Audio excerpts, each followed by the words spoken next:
Am I Eagle One?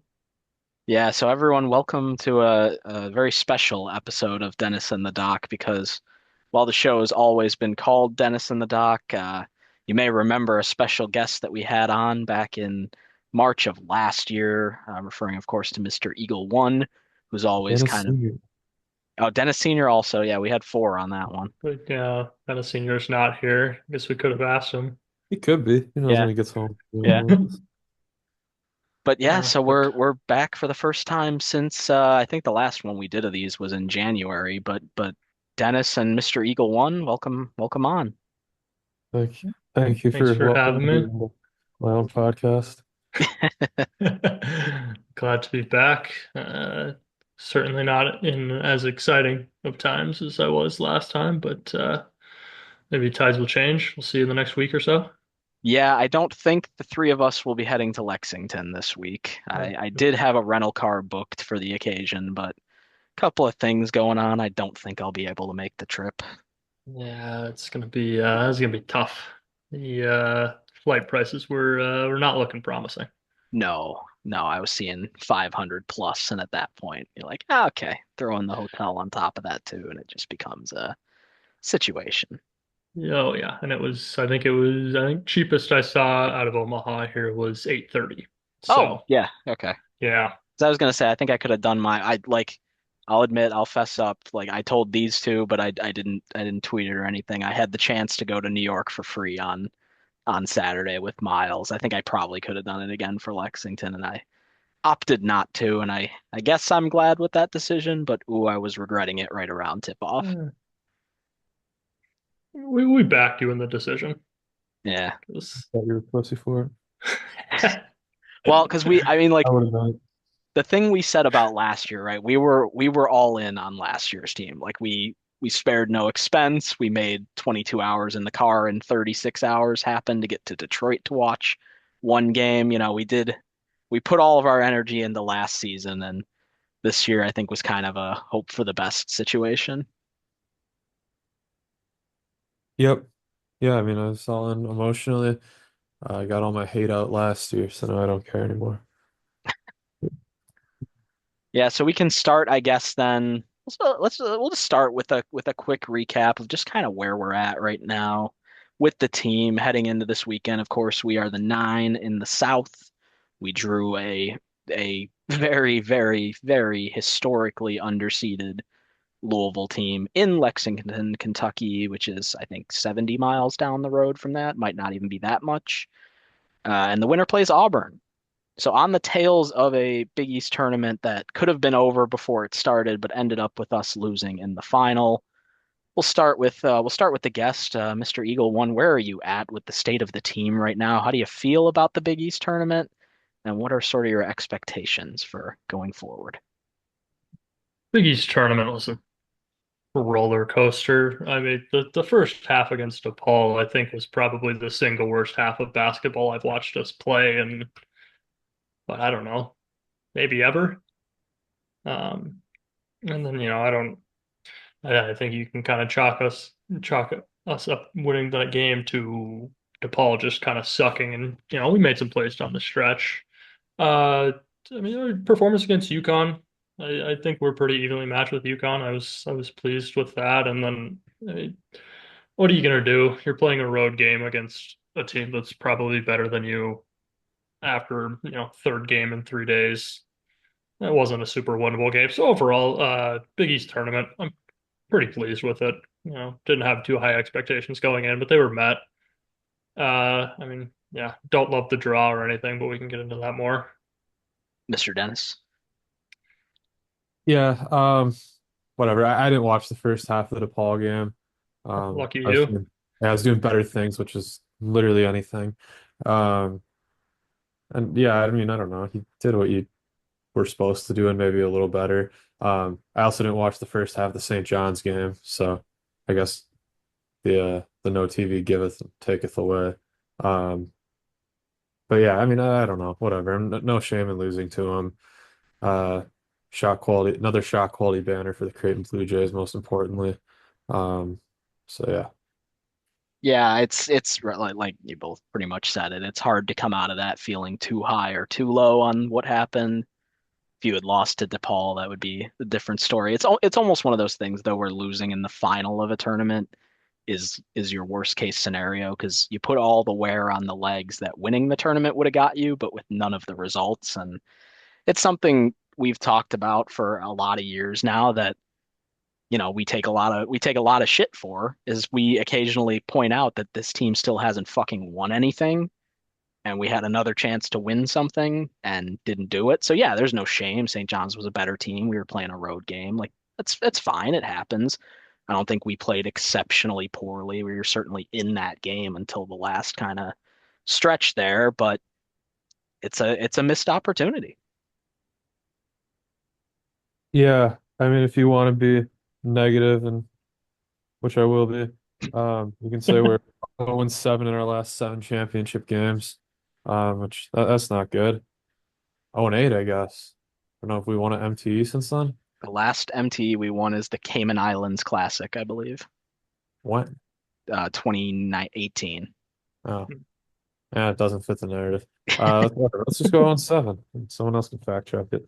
Um, so yeah, we have a championship game problem. The only thing worse would be if instead of 3 games in 3 days, you played 4 games in 4 days and lost an even worse championship game, and then had to go play at altitude 3 days later, That would hypothetically. suck. If yeah, Hypothetically, against a fan base that will travel very well.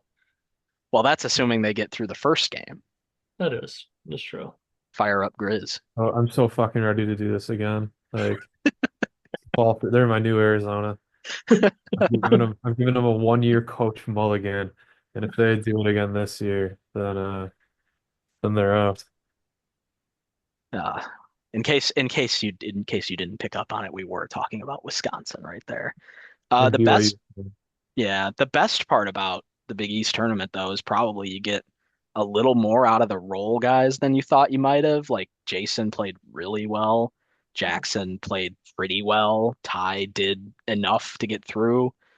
Fedor played pretty well. Like might be hurt now because I assume Greg hid his actual injury just in case it seated us down at all. But thoughts on that? Yeah, it was good to see Fedor look good. Um, you get to see a glimpse. Hopefully, it's not right before he transfers to Murray State or somewhere else. Um, yeah, I mean that helped. It raises the ceiling certainly, and maybe the floor having more than one guy who can do anything. Um, yeah, I don't know. That's all I got. Yeah, no, I thought McAndrew rebounded a lot better than he usually does in the tournament. That was the one big thing I noticed. He's gonna make some shots eventually, and hell, even Mason had a couple that looked pretty decent. We can get a few contributions there that would certainly help. We're gonna need it. Yeah, I mean, I think you could argue the only player whose stock is down right now, besides Ashworth's obvious road I was gonna shooting say that. nonsense that he's dealt with all season, is Fred King, who might have played the worst minute and 6 seconds in Creighton history on Saturday. Did he even get to Uh, minute 6 seconds? I thought he got pulled at like 26. His first run was 19 seconds. I'm pretty Oh, sure of okay. that. Yeah. The second run was not the when we put him in a 12:33, he did not make it to the under 12. No, you're right. He did. So yeah, no, it had to yeah, be it less than a was minute. yeah, because it was I think it was 12:06, something like that. Yeah. Which I also did think his offensive foul was kind of bullshit. Now again, I was Yeah. watching it on my phone in the car because I had no power all day.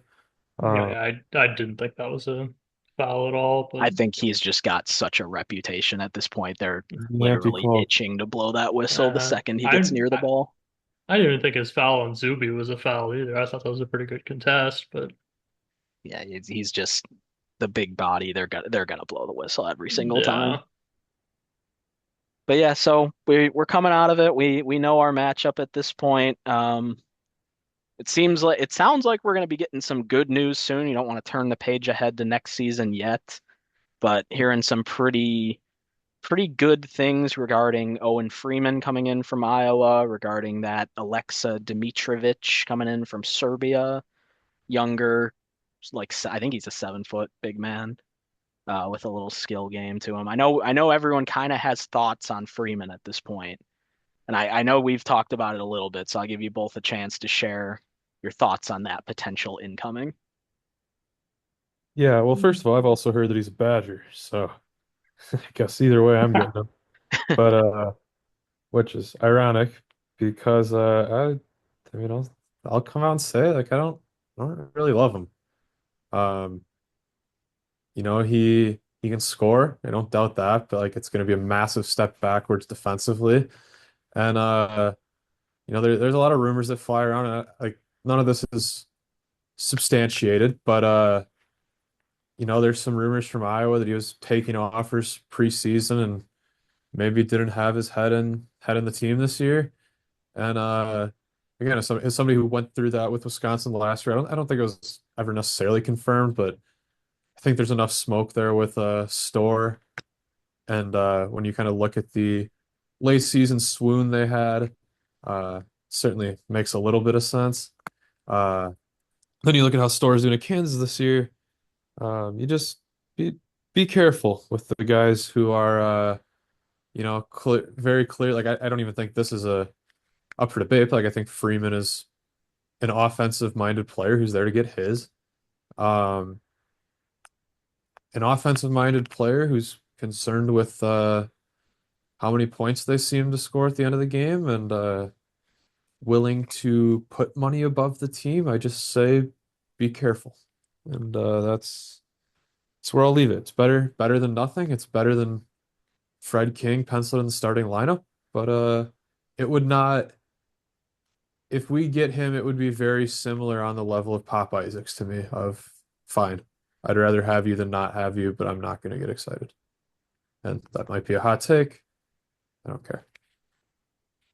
Yeah, I think Janice and I were talking about this a little bit yesterday. I think, we need somebody at that spot, right?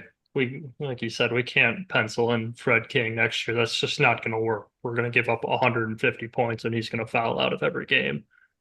Um, yeah, I mean, I agree that, I can't say I watched a ton of Iowa basketball this year, but, Freeman's not going to be the defensive player that Calc is, but it does give you some kind of floor at that spot, I think. And if that's a guy that we can get, I don't know exactly what the rest of the portal is going to look like, but you have to imagine that's one of the safer options purely from a production standpoint that you could find. And probably I think Coach Mack is given the benefit of the doubt on developing big men, so get him in there, see what he can do, and I don't know. I'm cautiously optimistic.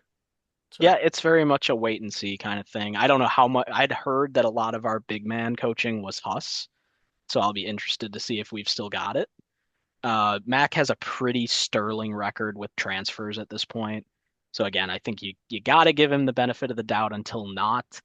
And Sure, like bro. it worked out mostly. If you treat him as a guy who was exclusively supposed to come off the bench his whole career, like it ended okay. Fred King when we got him out of the portal.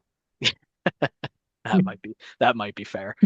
Um, so we'll see. I mean, like it's very like Mr. Dennis said, it's very much like the same things I was saying about Pop last year. I'm more optimistic about this one, and even that seemed like it was going to work out okay. He's a guy who scored 16 a game in the Big Ten as a big. Yeah, it's an offense that scores a lot of points, so some of that might look deceptive, but he passed the eye test. Like seeing him play as a freshman in Omaha in his sixth or seventh game or something like that, he looked really good. His stats are a little deceiving, like he averages 2 blocks a game, but he's not really a rim protector. He might be able to guard the perimeter a little bit more than a average replacement big kind of deal. That's for me what it is. It's really like what's his like wins above replacement at this point? Like how much more valuable is he to us than just the average big we would find out of the portal? And yeah, no, not knowing who's going to be in it yet, not knowing what would be available to us. I can't really think of a lot of guys that seem likely to portal. Like last year, it felt like there were a ton of pretty decent big men. I'm not sure there will be this year. So if nothing else, it feels good to have a pretty good idea that we're getting one. Again, I've heard good things, but other people seem equally confident he's going other places. So I don't know. Yeah, I don't know, and I mean, there's more to it too. Like it's the which this piece of it probably isn't fair, but like it is. I was kind of hoping to transform a little bit how we played in our style, and the style that I was hoping to get to, he is the antithesis of. Um, Yeah, so it's a thought I had watching the SEC tournament this week. Like again, I know you've made this argument more than clear on Twitter, so I'm not gonna take this one away from you. It's for sure yours, but you just watch the quality of play in the SEC, like the level of athleticism, the level of playmaking. Like it wasn't the same in the Big East this year. Watching those top 5 or 6 teams, just the athleticism, the way they guard, the way they penetrate, the way they all can dribble. Each team has 3 guys who can capably handle the ball, freak athleticism in the front court too. Just I also did think we were going to start trying to head in that direction now that we have a reputation that allows us to recruit in that direction, whereas we're not tried it once necessarily, and we said nope. yeah, literally, where we're not Back really to to the exciting whites. So we're sticking with what we know, I guess. And I mean, I don't know. It's always felt like it has a ceiling on it.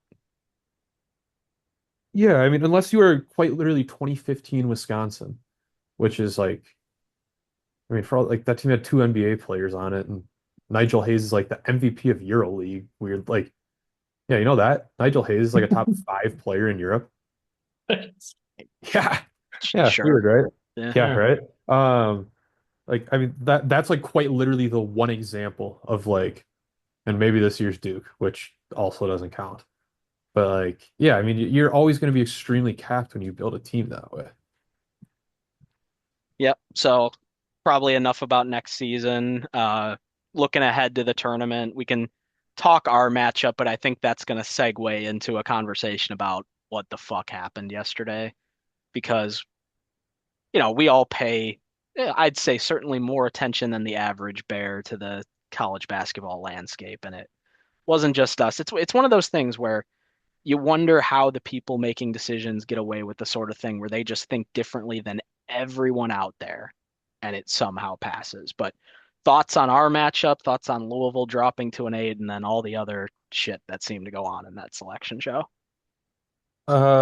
Yeah, I mean, Louisville dropping to an 8 is pretty indefensible. I don't know what the argument for that is. Um, Now again, there's one argument that you can make, but that is quickly invalidated by another argument that they chose to make, which we'll get to that later. Um, but then like how is Louisville an 8 and Clemson's a 5? Um, and I just don't get it. Like I think the matchup for us, like I think they're better than us. Like I'll probably take them at 2.5, just 'cause I think they probably should get 1 point for home. Um, but I don't know. We'll see. I worry about their quickness. Um, this isn't a knock on McDermott. I think they have a slight coaching edge. Um, I don't know. I mean, those are kind of my thoughts on it. Yeah, I mean, I don't pay as much attention to the bracketology stuff as you guys do, but I was kind of aware of who was going to be in the 8-9 range. And when I saw Louisville pop up, I'm like, why? Like, I'm pretty sure they weren't supposed to be here. Like, what the fuck is this? And then you see, okay, we're playing them in Kentucky. And I mean, it just fucks over everybody in the whole region, right? I mean, they get fucked over by having to play us. We get fucked over by having to play them, and then Auburn gets fucked over by probably having to play them if we can't beat them in a road game. So yeah, I mean it's not good. And I No, don't and love that it's the first game of the tournament. That doesn't feel great either. no, that fucking blows. Yeah. Just as a tournament college basketball enjoyer, there is no worse situation than having to go first, right? Like it just Um, ruined the whole thing right from the get-go. yeah, give us the 11 o'clock game on Friday night. Oh, Let us what I be, wouldn't have done for that. yeah, let us worry about that when we get to tip time. Otherwise, we're gonna spend the first 2.5 hours of the tournament pissed off, excited, everything in between, and then have to go about the rest of the tournament trying to watch games as if we didn't just watch whatever happens during that game. It's just It's not good. Nope, it's not. And the seating to me, it's the dirty little secret of all of this. And like if I may for a little bit here, it's so clearly them having a result in mind and working backwards toward it rather than doing the process the way it's supposed to be done. Because if you are seating according to their own rules, examining the resumes the way they have talked about doing it, there's no fucking way you come to that conclusion unless you're working backward and say, hey, wouldn't it be nice if Louisville was in Kentucky? Like I get it, right? There's probably a little concern too with traveling fan. Rupp Arena is huge. Like I don't it's one of the bigger arenas they'll host opening round games in. It's 22,000 seats. And the tickets are not that expensive right now. I think I saw it was like $40 for the session or something like that. Shit. Right? So to me that says they saw they have a big stadium. They saw Auburn is going to be the team that's anchoring that. Like, yeah, sure, it's a big SEC fan base. That's not exactly a close drive for them. Like it's not like the games are in Birmingham or anything. If you want to talk about how this has happened before, wasn't it Auburn playing Houston and Birmingham a couple of years ago? Yes, with Houston as the one and Iowa getting, I think Iowa was the eight and had to play nine seed Auburn and Birmingham. Yeah, that sounds about right. So it's not like this hasn't happened before. There's precedent for them doing this, and I don't mean that in a good way, as in, oh, look, it's happened before, therefore it means it's okay. No, it means, if anything, to me that says no, they're hunting these kind of results. They're hunting this kind of thing, and I think that only gets more justifiable to say as a quasi conspiracy argument when you look at what fucking happened in North Carolina, because I don't care. You can tell me that that asshole didn't have a hand in their voting or whatever. Is he in the room for Xavier? That's the question I was going to ask. Because if you are, the biggest knock on Xavier's resume was quad one wins. They were 1-9 in quad one. UNC was 1-12. So if he's in there for Xavier and he's going, hey, Xavier, we really shouldn't just look at the quad one results. There's a lot of metrics we have here. That's influencing the committee. I don't care. It doesn't have to be this big grand conspiracy where they're all like hiding behind desks and like snickering as they put North Carolina in to like give their buddy an extra 100 grand. It doesn't have to be that. It can be influential. And yeah, there is, of course, the side of it like, are you going to do your buddy that you've been on this committee for 3 years with a favor and put his team in? Like, don't tell me that some of these guys aren't friends with each other, right? Like, so it bothers me the way they pretend that everything goes according to the rules with this when it so clearly does not. Releasing the bracket 20 minutes after the last game ends, there's no they kept saying like, oh, we had a contingency bracket for if Michigan won. We had a contingency bracket for if Wisconsin won. For bullshit, first of all. They did exactly the same thing they did in 2022 to Iowa when they won the Big Ten tournament and they were seeded as a five. They didn't move an inch, right? So they also said during the AAC game, they're like, oh, we had a scenario if Memphis won and a scenario if UAB won. Okay, so you're saying you had one scenario for each of those things happening. Well, that literally doesn't work if there are two games happening at the same time. You would have to have a bracket for each of those pairs of scenarios. So you got to have four contingency brackets right there. And then you're assuming that they didn't completely redraw the entire bracket after the A10 game, right? That they've are you telling me they had 32 contingency brackets when they woke up on Sunday morning? Because that's what they would have needed to have to not be rushing to do it at the last second. And there is no way, with all the checks they have to make to pair those teams up, that they are doing that at the last minute. There is no way. This bracket was set in stone on Thursday, Wednesday, Friday. It wasn't Saturday and it wasn't Sunday. Everyone's known this for years, and we keep treating it like this dirty little secret. And all these so-called bracketologists on Twitter pretend it isn't true, pretend that it doesn't happen every year. It's literally impossible for it not to happen that way. I mean, I feel like you should like actually quit holding back here. Talk about what you think's going on. Did they? Well, they didn't even say like they didn't even say they had a contingency for the A10. Did they? Like it was a They simple. did. They did. I saw that. Yeah, They I said they watched had an A10 contingency because that's not what they said initially. They had said they had one. Norlander, Matt Norlander did a thing on the CBS HQ with them. I listened to Well, that. well, question. I mean, I guess that's what you just said, but like, I mean, that's very clearly like they then saw people saying that and they're like, oh shit, that would be bad They they do if the we same looked thing at every the year. PC Yeah. result. They do the same thing every year where someone will ask, like, so the Big Ten game just ended. Did you guys have contingencies? Oh, yeah, we had contingencies. So how long have you had those contingencies? Like the natural follow-up question How long have you had those contingencies for? Because if they don't say since end of the night on Saturday, then they're not telling the truth. Yeah. I mean, yeah, I mean, it's very clear that like they just don't like you said with Michigan, and now again, there's an argument that you can have to get Michigan to a five, but then there's so much that they did around it that dispels that argument. Yeah. That yeah. Yeah, I don't, and I'll one more quick one if I may. Like I do bracketology. I try not to take myself too seriously with it because it's just really Maybe fun. It one of gives me God's greatest soldiers. yeah, because it gives me like it's fun. It gives me something to do at work on days when I'm not doing anything. Like literally, that's why I do it. I've just about had it with all these people who are like, "Oh, I'm offering my services to any coaches who want to retain me because Fucking loser. I'm the number five rated bracketologist or something like that." I'm like, all right, so this thing that people complain about them fucking up the seeding every year, you're proud to be the closest one to what they've announced? Like that's what you're telling everybody? First of And the all, way that's ridiculous. I mean, the way they grade themselves, like, oh, I had 62 teams within one seed line. Oh, like, oh, I actually had Auburn at the two seed. Credit to me. Got it right. Like, That's what it is. That's what because I looked back at mine and I'm like, okay, shit, I had 66 of the right teams in and I had what, like 66 of the teams within two seed line, except, yeah. the ones that they made gigantic mistakes on.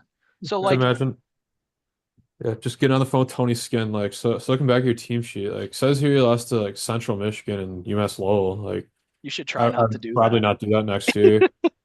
Uh, what if I got an idea? Like, have you tried to see if like you could get Wisconsin to come play you home? Oh, I won't do it. All right, my bad. Like, Could all you right, try that'll to be play 25. some more, just play some more quad one games. It Yeah. That'll doesn't be matter. You can lose them. $25,000. Just get invited to the players era and you'll be fine. What if you sent your seventh man to Fordham so they weren't such a fucking disappointment every year? It's I mean, and I just and like they're doing this shit all year. Everyone's doing like, oh, they are now a lock for the tournament. I'm like, I said it 3 weeks ago when somebody was asking me like what seed I thought we were gonna if we were locked into a seed or not. I'm like, I don't fucking know because there's two teams they just randomly fuck with the seeding on every year that comes out of absolutely nowhere. Doesn't make any sense. Last year it was Texas A&M being a nine when everyone thought they were one of the last teams in. This year it's Louisville. Like it's going to happen to somebody every year, so there's no point. Like if you're saying, "Oh, this team is a lock," like fuck you. You don't fucking know. You're counting on 12 people who notoriously make stupid decisions every year to make like the universally accepted decision. That doesn't happen. So like I don't have any problem with 3,000 people on Twitter doing bracketology. I think that's fun. I think that gives you like a wisdom of the crowds kind of thing. That's why bracket matrix is so nice to look at. But you can't fucking take it as gospel because the 12 people in the room seem to be the dumbest people making the decisions. yeah, I have an issue with 3,000 people doing brackets. I think they need to That's knock fine. off. That's fine Um, too. no, yeah, I mean, I agree with you. I think it's really stupid. Um, Yeah, that's and it's like there's so much contradiction in there with like I don't know. This might be changing topics a bit, but so if there's something you want to go back to, but like, I mean the tagline all along, and I'm not into the I'm not into the actual bracketology stuff. Like I know where teams should be seated just based off of what people say and like the loose rules, but like the tagline has always been your resume gets you in, your predictive seed you. So like that's why Michigan is a five. Like okay, I can get there. Like they did just win the Big Ten, but like their predictive suck. Like I think last time I checked, they're what 22nd in Ken Pops. Like that's actually a six seed. But like, I can get there. Oregon's your example here, probably. Actually, it'd be a seven. But whatever. Like I'm saying, like those Oregon's are the one two with like the strongest their argument. resume Yeah. metrics are much their resume metrics are much better than their quality metrics. But then like, how is Memphis a five?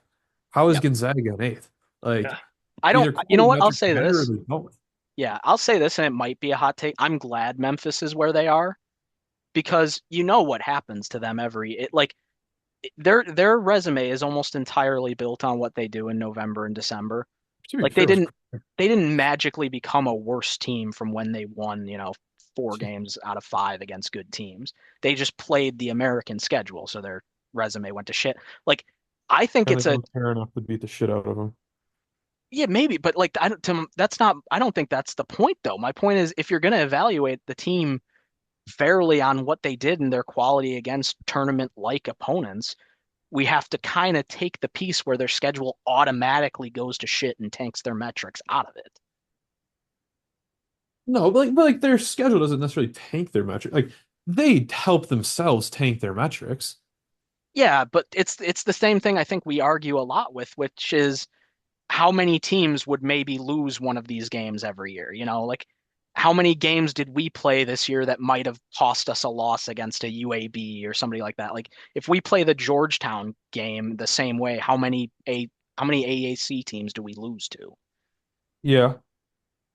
Like Certainly like the not point I'm just zero. getting at Yeah. is like it's easy to see why their quality metrics tanked because like they did go 19-2 in the American County Conference play, but like they had a lot of like 3-point wins, and it's the whole reason their non-con was so good is because to Penny Hardaway's credit, he realized like I have a bunch of jackasses on my team. Like they don't get up for non-big games, which is why they only scheduled one non-big game. They lost to Arkansas State. Like they beat Wichita State by like four. They beat South Florida by five. Like they don't blow teams out. So like that's why their metrics got so much worth without losing games. And again, no, I'm fine with it because their resume metrics are pretty damn good. I think Yeah.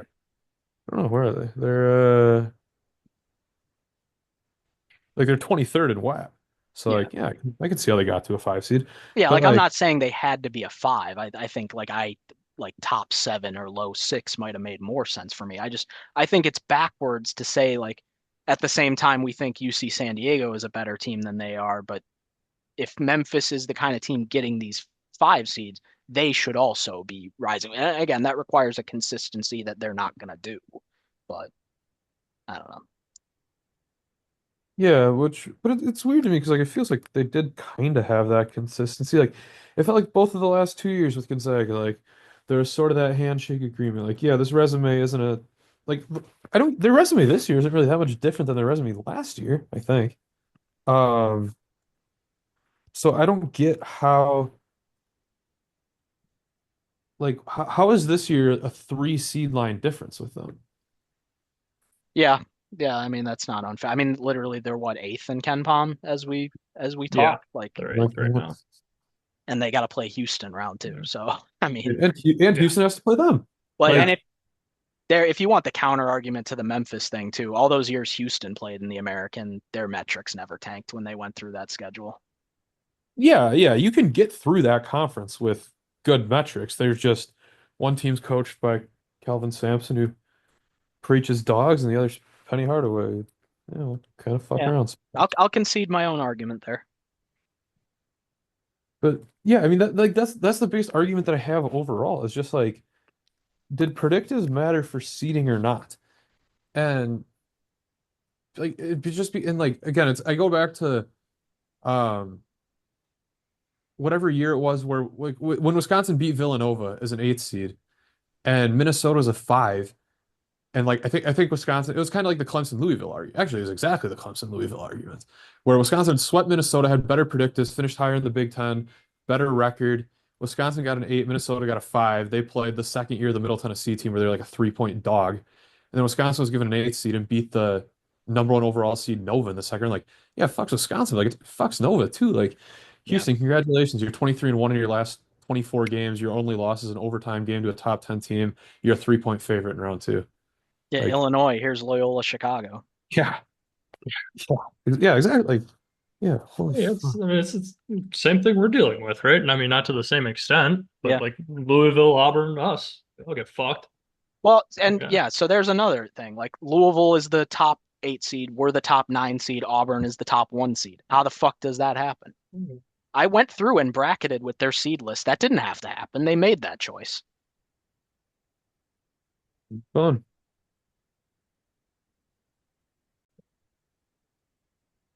So when I went, like, because I went through the seed list and tried to put the official rules on it, and don't get me wrong, like some of it was the same because the seed list is really the egregious part, but they clearly made choices to put teams in specific regions that they didn't have to. There's always an element of editorializing you can do with the bracket once you have the seed list because you're allowed to switch matchups for rematches, right? Like none of the rules are hard and fast, but yet there are so many of them that you can enforce that there's no way to say, oh, you for sure did this the wrong way. Like Louisville is a regionality concern. They put them in the region of their interest in the South, right? They don't have to do that. It's the last rule on their list, but it's the one that overrode all the other ones in their case.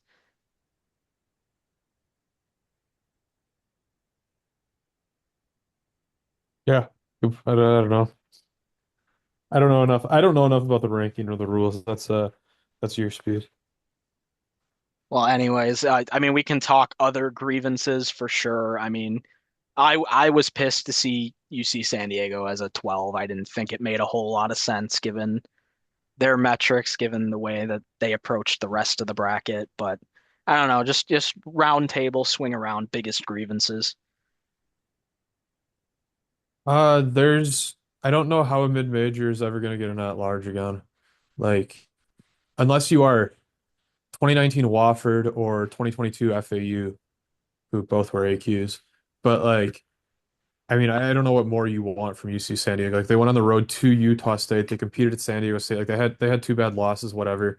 Uh, their conference sheet was mostly clean. I think two quad two losses, but then two quad two wins, top 40 in the metrics. I don't know how they're top 40 in the predictives. Then you have Drake, that's also, or is Drake an 11? Drake's an 11, Drake's an 11. but still would not have made it at large. No, they would have Um, actually. they did have them in. Yeah, so that's the part again that confuses me is that Drake was I think 7 seed spots higher than UC San Diego. I don't know how the resume It's metrics ended up. I know for a while Drake's were better. Um, Resume metrics, I think Drake ended better. okay. Um, I'm pulling up this but yeah, yeah, CLSC. the and where was VCU in or out? VCU was in. They were the only team above UNC, or I should say the resume And first team above metrics UNC. resume so metrics UC San Diego was 43, average 43, Drake and average 35.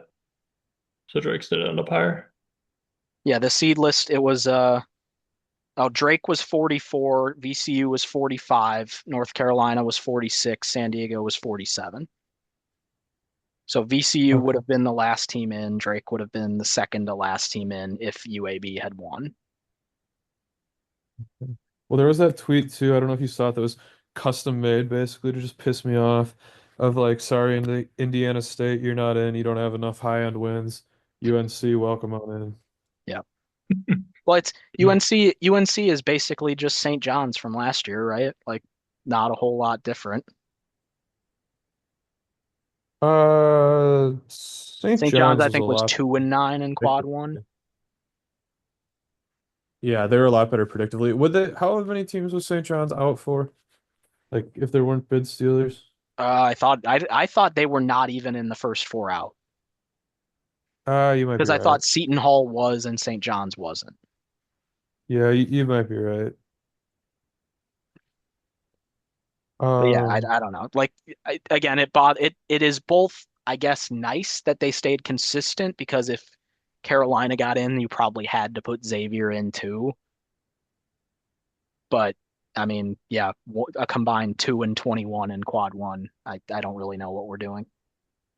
I wish they didn't just to piss Big East Barroom off. Fucking loser. Oh, you're gonna win that bet. Dude, what a stupid bet. I God, mean, yeah. what an incredible bet.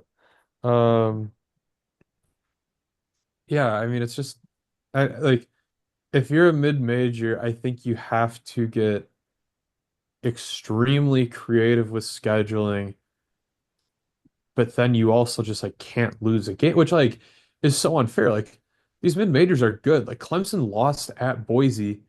And like I do think it's funny. Like if Boise's not going to be in, like whatever, fine. I'm not going to pine for it super hard. But like, and Boise absolutely should have beaten Boston College. Like people forget, like Carolina beat Boston College in overtime at home. Like Mm. if that game's not at home, Carolina probably loses to them. Like, which is ironic. But like, I mean, like Boise was a good team. Like they beat St. Mary's and Clemson on neutrals. So it's not as easy as just like, as if you're a mid-major, like, oh, schedule other good mid-majors and, just beat them all. Like your top 50 teams that you're supposed to beat on neutrals. Like those are quad one wins for a reason. Yeah, I mean, then, I mean, what's the advantage for any of the, Power Five teams? Why are you going to schedule a UC San Diego or something? Where's your advantage to doing that? Schedule a losable game against a mid-major? Yeah, Doesn't the seem only like a way you do good it, idea. the only way you do it is if you do it on accident, like a couple teams did with Indiana State and like Michigan State did with James Madison last year, where like you fuck up and schedule the wrong team. Yeah. But, like, yeah, there's no reason to go like play one of those teams at the road unless you know what you're getting into. Or yeah, like why would you play I don't know, a Lipscomb, UC San Diego, Drake? Like they're never gonna do it. Yeah, Well, and unless you're just poaching them for transfers and then scheduling games against them so your kids can play, in their home state or something like Alabama does, but Grant it's not like Nelson. Yeah, yeah, I mean, it's not like North Dakota was good this year, but I suppose if they would have been, then they're going to get something out of it when Eagle staff transfers there. So, yeah, exactly. but no, it's one of those things where I kind of see the logic with the committee. Like if the committee, let's say the committee had this plan in mind to say, let's use the seeding this year to kind of shape what we want college basketball to look like. Because really that's what the last four in is kind of meant to reward, right? Is like teams that did it the way that they want college basketball to be. So do we want it to be predictive metrics? Do we want it to be they kind of sent a message like schedule as many Power Five teams as you can because even if you lose to them, we don't care. And that's one thing to say, like, yeah, team schedules might get a lot harder in the next couple of years. It's also going to completely fuck over the higher mid majors and make it significantly harder for them to get those opportunities and subsequently get those at large bids. Yeah, I mean and I think the Charleston Classic is dead now, which is the only way that was like a weird mix of mid majors and power conference teams. Well, we just need the Diamond Head Classic to come back, but I think that's dead too. That too, yeah. So it Definitely. like that's what's going to happen. You got these PK tournaments every 5 years that have 16 power conference teams. Maui is power conference. The players era is going to be like 50 power conference teams by next year, it seems like. So the opportunities are evaporating for these. So it's one of those things where the committee might have good intentions in mind, saying, "Oh yeah, just play quad one games, play power conference teams, and everything will work out great." Yeah, well, it's achieving the result that I think they're trying to make it achieve, which is disturbing to me because of how many mid-major commissioners were on the committee this year. Yeah, yeah, I don't know. It felt weird. Like it is weird that happened because I kind of was, you weren't the only person to point that out. Like even Three Man Weave was saying that. Like, in 2019 they put Belmont in. Yeah, like if I don't know. I mean, it's clear it just is all about money and like the first four games seemed like a great spot to throw a mid-major as like a, season achievement award. And like I feel like that spot has been like, thinking Yeah. back to Wyoming and a couple of years ago or Nevada. Wyoming, Drake, The year Colorado after. State, like yeah. Yeah, like you've seen that a lot and I guess I don't really know what like the only mid-majors you could really argue are Boise State and Irvine and like I get why neither of those got in. Um Well, it's more that I think for me it's that San Diego would have been left out. Yeah, yeah, that would have been a damn shame, because that program really did, by and large, everything you could ask them to. And I was gonna say if you had left them out in favor of North Carolina, there would have been riots, but I mean that literally happened last year, right? So, yeah, yeah, they just wouldn't have had the bid Steeler defense to hide behind. yeah. So I don't know. I mean, like other big things, Wisconsin not ending up in Milwaukee for me. Like I'll take the non-biased approach here. I think it's a travesty. I think Yeah, well, it goes back to the like when you go on this injury shit with like well, we're gonna decide that we can ding West Virginia for DeVries, then like, and should Wisconsin have ever lost to Penn State at home on senior day? Absolutely not. But like, Klesmit was out. They lost 2 of 3 when he was out. Like, why does that not matter? Like, It's why that's why do they not get a pass for that? Like, Gilbert was clearly hurt. Like, you couldn't have said like, shit, he might not play. Gilbert's missed like 6 of 8 games. Like, you couldn't have dinged them for it. I know he wasn't officially out, but like, and fuck, all the injuries Kentucky have, like their Duke win was with Robinson and Butler. Like, why does that not matter? Yeah, it's the DeVries comment is the one that gets worse the more you think about it. Like if we had said, "Oh, Pop is playing in the tournament for us," do we just move up a spot? Like Yeah, we could have that's why I tried said the thing with Fedor. it. I'm like, is he actually done for the year? He might be because I don't think Greg would make that mistake and say that he was going to be out. Arkansas, That'd be funny. Arkansas announcing that Fland is back. Like maybe, who knows? Yeah. I would say that too now. That's the fucking can of worms you open with that. I would say if I get my presser at the end of the season, I'm saying every one of my players is available. I don't Everyone care if was he has a broke I don't care if he broke his leg yesterday. Kevin He's Ware playing. questionable for Final Four. Micah hand locked in last year. Like, I don't know. We like the way he's progressing.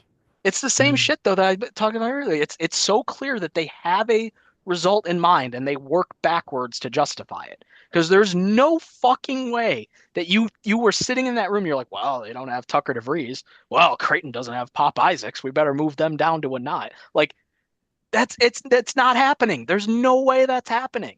So you got a result, and then you thought, how can we justify it? Yeah, I think that's a pretty fair assessment.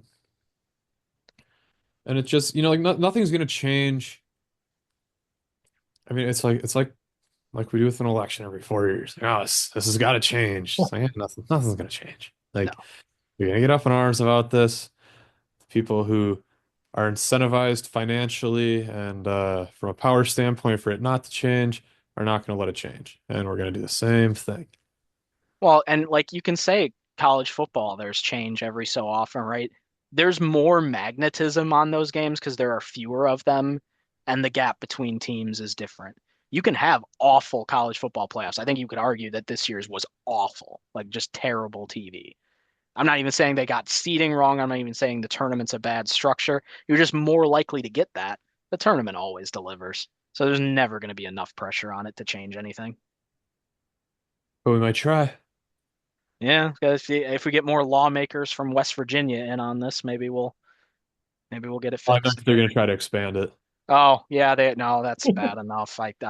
If they do that, I'm gonna lose all faith in humanity because I just don't know how you can be a person who isn't like if you want to say a conference commissioner wants to do it, okay, I get that. That's your job, right? Your job is to make more money for your conference. That is like your sole mission on this earth. How anyone else can say that they're in favor of it, I want to shoot you in the head. Seth Davis, I will find you. Yeah. Yeah, I mean they're gonna do it. They're gonna. It's a matter of time. It always was. The real matter of time is the NCAA is just gonna dissolve. Yeah. It'll be the Power Five will break off and the Power whatever will break off and make their own championship governing body, and the rest of us will be left with whatever's left. I mean, Yeah. it seems like a topic for today's pod, right? Yeah, Yeah, sure.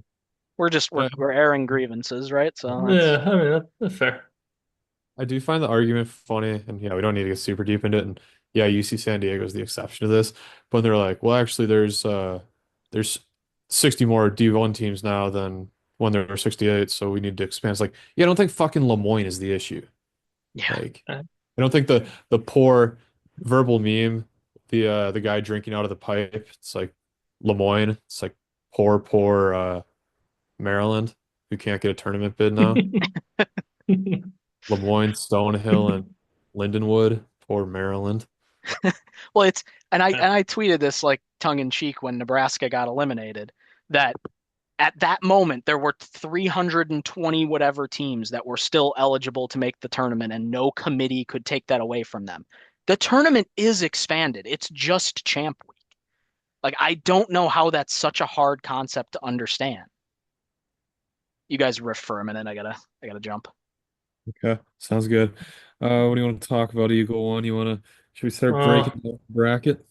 well, we should probably start with you trying to steal money from me, but I suppose we could go to the bracket. I'm so used to you owing me money for every pool that we do that I just out of habit said yes. Yeah, finished second The one time with a solid draft, $25. But power of friendship versus Auburn. yeah, And St. John's I actually ended up like winning pretty comfortably. yeah, no, I was surprised. It didn't even look like BYU would have really made it close. No, I was gonna do that, and then I saw that I won by 30. And Yeah, yeah, shout out Auburn. Shout out St. John's. What a I fucking mean, season. yeah, St. John's, and then I didn't expect um I didn't really realize how good Memphis ended up being as a third place finisher. Really got a lot out of them, more than I got out of anybody besides Michigan State. Yeah, It's that's kind of wild. They finished better than Bama. yeah, that's insane. Yeah, But I guess that's shows how important winning a conference, yeah, regular season or tournament is. And you can do yeah. both. Yeah. I Um, think it probably has to be that, like, I feel like it kind of has to be that way to give like High Point and McNeese any viability. yeah, I think yeah, you take that away, then there's no point in drafting any team outside the Power Six. Yeah. Yeah, Um, but, but yeah, we can. You want to rip through the bracket and yeah, sure. Let's pull it up. Let's go. you want to I go don't know game by what region. game, region by We'll go region? What do Auburn. you? Yeah. Um, just I mean, I bracket. really Yeah. like Looking Alabama for a State Walmart to. bracket. I really like Alabama State to make this one interesting. I think. Yeah, I like how they Which, match up with yeah, I think they got more size than your average 16 seed. yeah. I mean, they showed a lot of fight in their championship game. Uh, but yeah, I mean, All right, so yeah, whatever. Auburn wins. yeah, Creighton Louisville, we kind of talked about a little bit. yeah. What I do want to ask your opinion as somebody that watched Chuck play for a lot of years. How do you like? I haven't watched him a lot, and I watched him some in high school. But how do you think he'll match up with Ashworth? I'm worried that he'll give him problems. So I think he's Um, gonna lock him down. I think he's bigger, he's longer, probably a little stronger. Um, very yeah, good yeah, on ball defender, especially if he's pressuring. Um, I mean, I think that's gonna be an issue. I don't want this to be misconstrued, but half the people think I hate him anyway, so I don't care that much. But yeah, like I'm kind of ready to just move on from Ashworth. Like very solid player. Would rather have him on this team than not. But like it's a little akin to like how I think Kansas fans feel about DeJuan Harris, where like he's a good player, he just has very obvious shortcomings, and especially lately has not seemed to step up in big games. But yeah, I yeah. mean I I think mean, Chucky's gonna give him trouble, and Say, I mean, at the very least, Ashworth's had, 2 weeks of basically seeing the same kind of defender. Like Diarra is a great on-ball defender. Davon Smith gave him a disaster of a night on Saturday when he was on him. mhm. So at the very least, I guess he'll be prepared for it by now.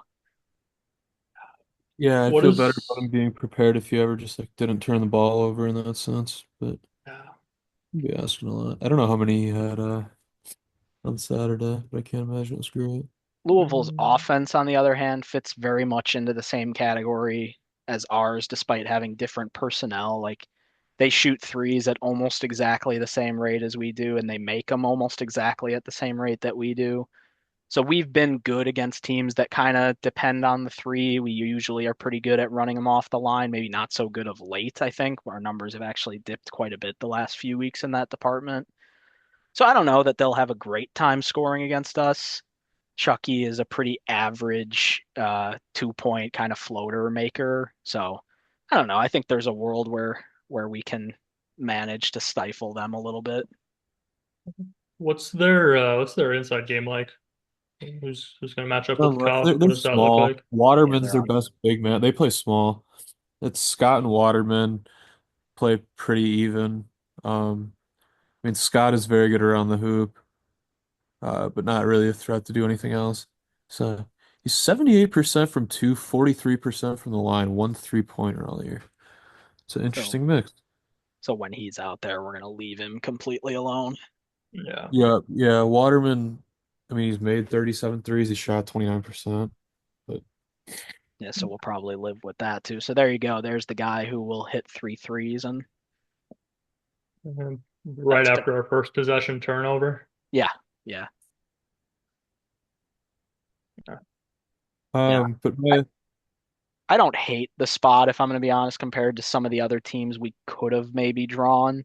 the Like I do think they're yeah, Gonzaga is the is a big one, but like don't get me wrong, I do think they're underseeded. I do think they're a good team. It's just I don't know. They don't do anything in particular that's scary. They've just got good to very good players and are very well coached. But you can't underestimate the impact that having a good coach has in the ACC, where a majority of teams do not have a good coach. Yeah. Yeah, we saw kind of at the beginning of the year too, like the team they could be, against better teams where they just might not be there just yet. Because they accrued a lot of their wins by beating or steamrolling to some degree weaker competition. They played some tight games recently though. They beat Clemson by 3. They beat whoever they played the first round of the ACC tournament. Wasn't that great? They beat them by 3. Stanford, yeah. Yeah. So they're very capable of a letdown game. They're not that great of a team in terms of ceiling and floor. They're kind of, I think, it's very high floor, low ceiling. So I don't know. It's not the worst spot if it wasn't in Kentucky. Yeah. I'll Yeah. still I'll say that gets me over the edge and I'll lean Louisville. Yeah, I don't think that's unfair. No, I don't disagree. All right, next game. Michigan and my UC San Diego boys. I mean, the great part now is p enough people think Michigan's underseeded. I can be like, well, I had to play a Did you three guys seed. decide, are we doing this whole bracket? Yeah, we'll go game by game, but we don't need Oh, to go super in depth into everyone. all right. I What, do mean, you we want to do that? spent 15 Yeah, we seconds won't talking spend about that how much on every game. Alabama State is feisty, but Yeah. All right.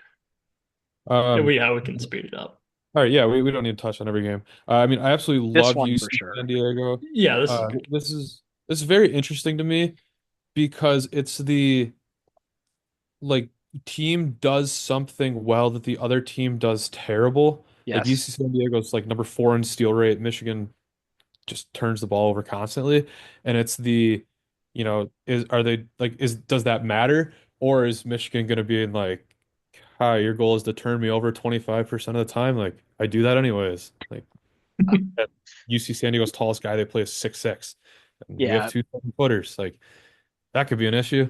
They Um, handled Bent real well Leishton. on Saturday. And I if they were playing a team with one big, I'd feel pretty comfortable about their ability to do that too. I don't know how they'll handle Wolf and Golden at the same time.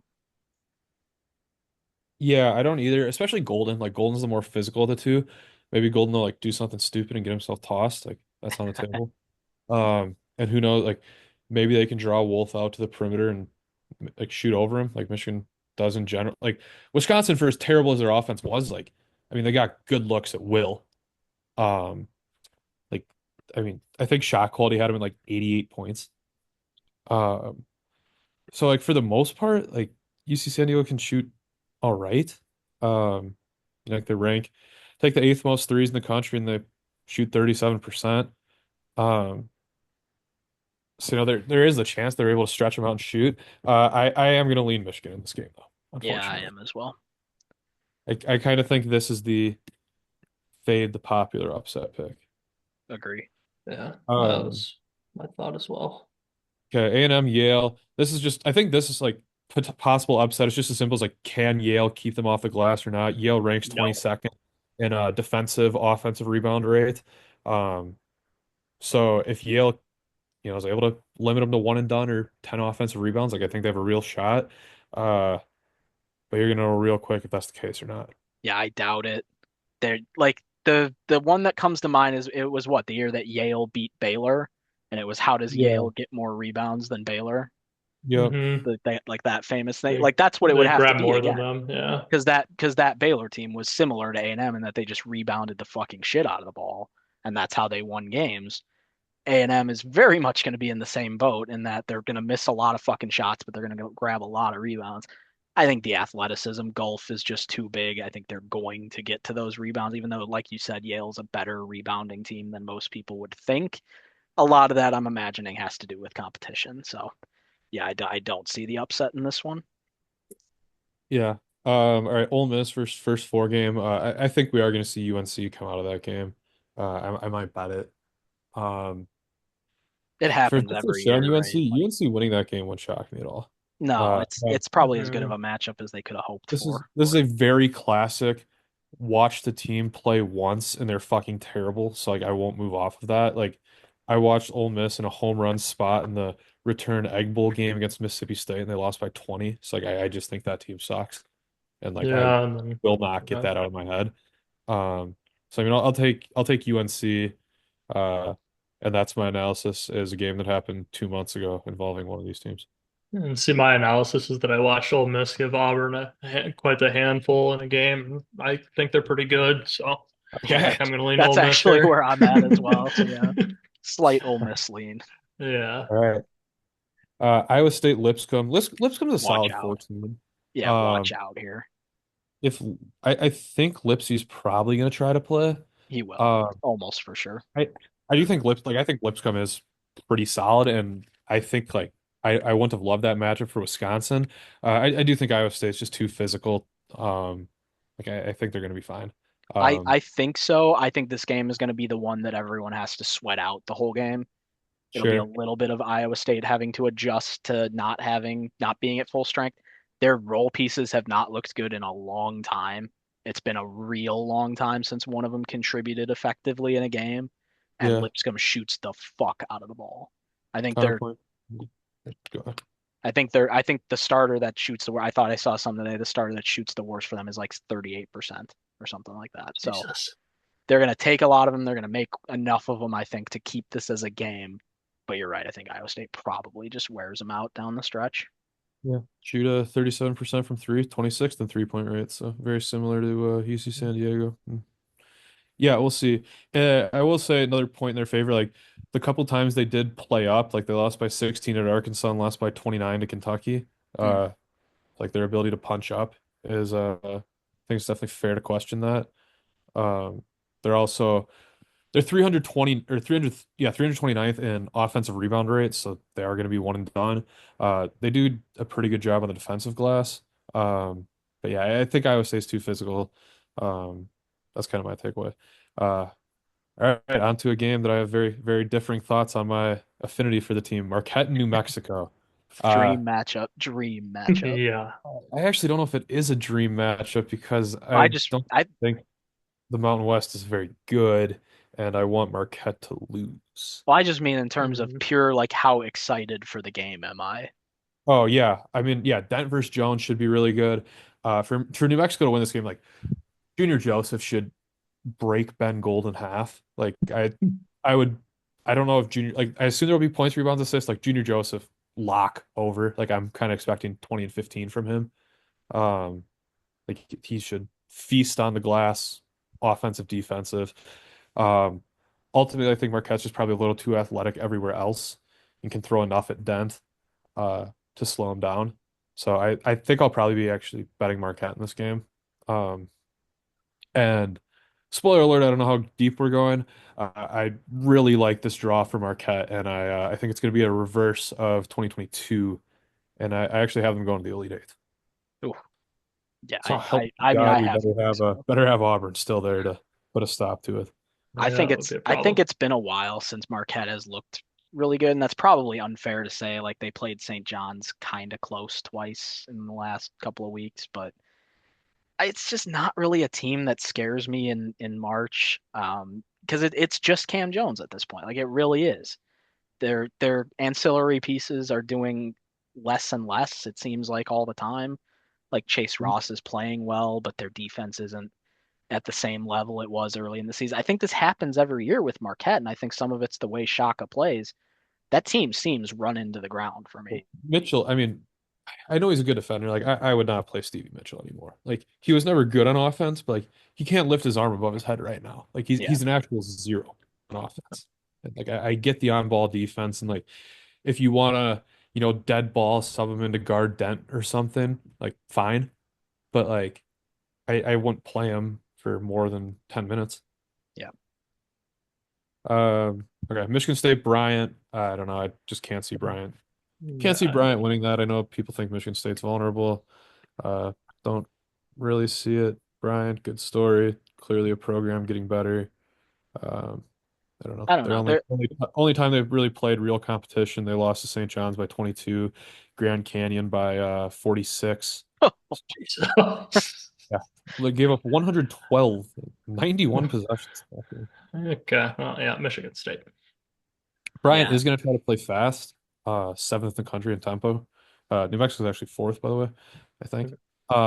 If it wasn't Michigan State as a 2 seed, like, I don't know. Bryant probably should have been a 14, but it's not going to matter. Yeah. Okay, so that's that region. I guess we don't need to go through the whole hypothetical bracket. Who do you guys have coming out of this region? It's just Auburn for me. Oh And yeah, I think so. I'll be honest, I like Louisville is the one I might be most worried about if they get through because I think this is kind of a soft bracket with Gilbert being out with I mean A&M has beaten Auburn. They've proven they can play them tough. They might not get to them. So that's the other issue. Michigan State, I don't think is going to match up well with Auburn. I think if that game happens, I'm not saying bloodbath, but I don't think Auburn will struggle too much with it. I think it's an easy pick for me here. Yeah, I think Auburn too. I think I would have entertained a healthy Iowa State, but I'm with you there. Um, okay, next going down Florida Norfolk State. I love Florida laying the number here. I think it's 28 and a half. Norfolk can't shoot. I don't know how you score on Florida's interior where they just throw 7-footers at you. Um, Florida smash. Anyone disagree? No. I'd Okay. lean No. that way. There's a chance their legs are tired for the first 10 minutes, but I think it's one of those situations where you go into half like, hey, it's a 6 point game. Maybe get to CBS or whatever, and then it's 18 the next time you blink. So Yeah, I mean Yeah. they've just looked so good recently. It's like I think UConn, Oklahoma. Um, I the don't know. worst I've been 8-9 game. interesting. What'd you say? I said the worst 8-9 game. Probably, yeah. I don't know. Trust the UConn coaching staff to have a game plan. True freshman point guard for Oklahoma. Yeah, I mean, they're Uh, just not that good. Like Oklahoma's just not that good. yeah. yeah, I agree. I also just like don't care about that game. No, Uh, Memphis, Colorado State, very very interesting here. Um, Colorado State actually 2.5 point favorites. Wow. Spoiler, this is my best bet. Memphis getting 2.5. I think that is absolutely ridiculous. I do Um, too. we got into it a little bit earlier about the Memphis metric situation. I think it's clearly a team that did not give a shit in conference play because they knew they were so talented they did not need to. They, with that being said, again they went 19-2 in the conference, counting conference tournament games. Um, Showed the ability to punch up perfectly fine. Colorado State has been a wagon lately. They've played like a top 10 team in the country the last month per Bart Torvik, Hmm. but I just don't really see it. I mean, that you're still paying a premium off that line on Ken Palm. Ken Palm hasn't won. Um, I just disagree with it. Now the one caveat is if Tyrese Hunter is out, um, I think I still take Memphis, but I take them smaller. I don't think Colorado State could keep Dane Danger off the glass. I think Haggerty is the best player in that game. That is where I'm at. Again, the amount I put on it does depend slightly on Tyrese Hunter's health. Yeah, Clifford's a great player, but he's probably the third biggest threat in that game, and maybe fourth if Hunter plays. So yeah, for me, it's the same thing. It feels like a home run Memphis spot. Yeah, it's yeah, the most credit your most annoying coworker is picking that as their upset. I should fucking do that tomorrow. Like, yeah, I got a 12-5 upset tomorrow. Like, I got 12-5 upset this game. Like, oh, you took Colorado State? No, Memphis. Learn ball. getting, getting Jenny from AR's face about what Vegas spreads are. Just Yeah. fucking dumb she is. This is the one where you have somebody pick it and tell them it's not an actual upset when Colorado State wins. That's true. That's a good call. Yeah, I'm gonna be commenting on every single at March Madness page. Actually, guys, Colorado State was favored. I'll get delayed. Uh, okay. Next game, Maryland GCU. I don't think GCU is good. I mean, Grant Foster, I don't know what the hell happened. Actually, I think he got hurt, is what happened. Um, they're athletic. They beat teams up in the WAC. Um, I love Queen and Reese. I think Maryland has too much. Yeah, Agreed. agree. Watching that GCU game the other night, I was not overly impressed. No, Maryland just looked very good. I thought Utah Valley looked like the better team for most of the game too. Ifs and buts or candies and nuts. Yep.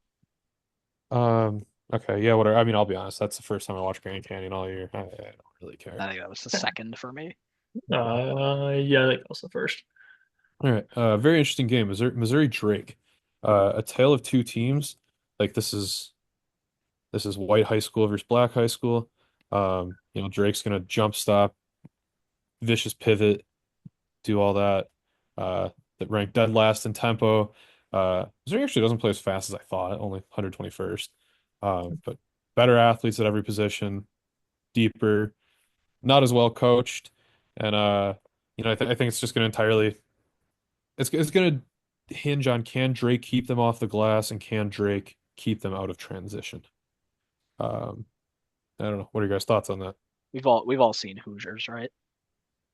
Yeah. Uh, you The won't white like my answer. the white school wins. Not in movie 43, they don't. Yeah, I don't know. Like I Missouri hasn't been playing that well for the last month and a half or so. Yeah, it's the SEC, but I mean, I don't know. They just don't jump out to me as a special team. So even if I think they're the better team, this just kind of seems like one of those games where you pick the popular upset and go with it. Uh, Drake is good. McCollum's a great coach, so that's enough for me. One wild card, Mark Mitchell, left the Mississippi State game, did not play against Florida. I think he matters a lot. If he is out, I'd definitely at least be looking to get Drake on the number. Um, and yeah, I think there is a pretty big coaching edge. Caleb Grill's not shot the ball great lately. That He obviously usually matters a lot fades with his away this time volume. of year. Yeah, well, normally he's having a mental breakdown. So, Mental but yeah, breakdown I is mean, one way to what's put your it. what's your official pick on that? I I'll take Missouri. Yeah, Drake for me. think I'll take Missouri. Very small. We find out if it's DeVries who chokes or just the school. Yeah, Texas Tech, UNC Wilmington. I don't see Wilmington winning this game. Let's Tech find out. rolls. Yeah. I would have maybe liked Wilmington in a different spot, but not that one. Um, yeah, I mean, I like Texas Tech. Kansas, Arkansas. There's a fun game. I think we're Um, gonna I end here hate this game. before we get into this game, right? We got a minute. yeah, probably. Yeah. Yeah, Yep. Uh, Okay, so we're on Arkansas, Kansas. I mean, I think it's a very interesting game.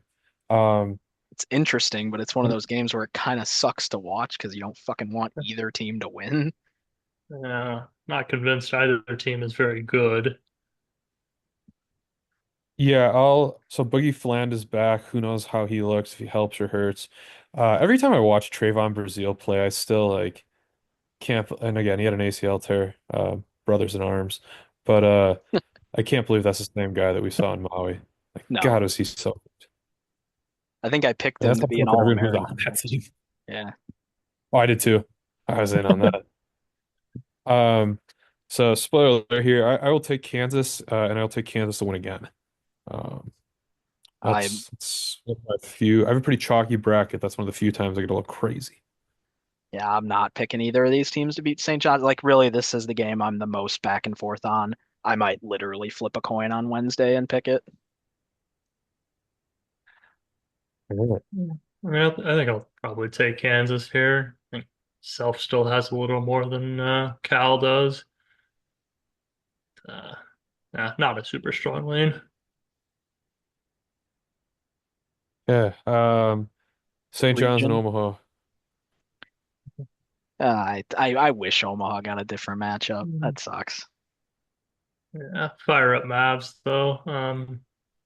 Yeah, I did. I'll be I pulling for see. him. Uh, assume you guys saw the clip going around of their reaction to not getting Michigan State. Yeah. Yeah. Oh, that's so funny. That would have been a fun game. Yeah, I think I would have liked their chances, 6% instead of 2% better in that one.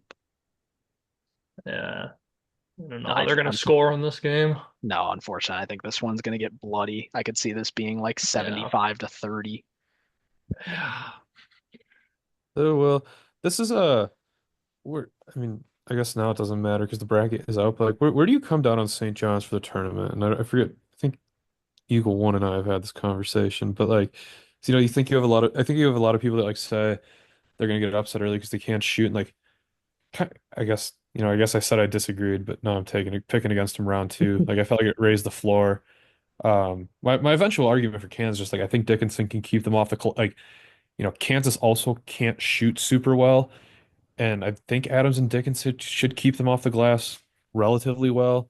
I think Harris can keep turnovers down. That's about all he's good at. Um, Yeah, but I don't yeah, know. I don't know. For me, Yeah. St. Omaha's John's outlook. is I don't actually think the way they play alters anything for me. Like kind of weird to say that. Like I think I'm just gonna evaluate them on how good of a team they think they are. It's not a stylistic thing for me. I don't think it either helps or hurts them in terms of what is usually successful in the tournament.